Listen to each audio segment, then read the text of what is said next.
How much of a down payment do you need in 2026 to purchase a home? Spoiler alert, it's not as much as you might think. You would be amazed at how often I'm asked, does a down payment require 20% down in today's marketplace? And that's not just by first-time homebuyers.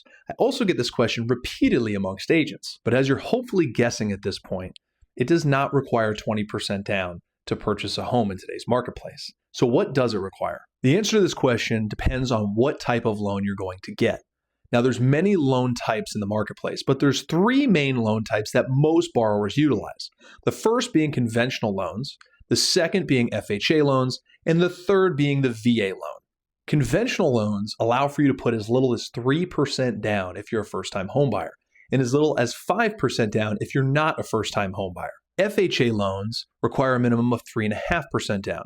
Now, a lot of people believe that the FHA loan is kind of the first-time homebuyer loan, but that is a misconception. You do not need to be a first-time homebuyer in order to take advantage of the FHA loan. VA loans require a 0% down payment. However, in order to qualify for a VA loan, you do have to have served our nation in some capacity, in the armed forces, the reserves, or the United States Coast Guard. Now, what I've yet to mention is that there are also what are called down payment assistance loans.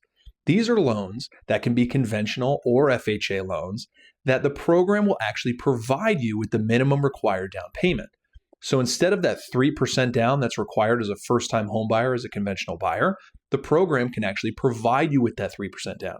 And instead of that 3.5% down required as an FHA home buyer, the program will actually provide you with that 3.5% down.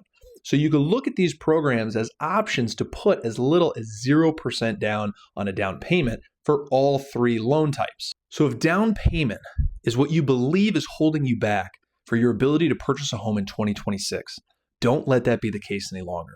As you can see, you should be able to purchase a home with very little to no money out of pocket, potentially. As always, if you have questions about this, please feel free to reach out to me directly, as I'm more than happy to go over this further.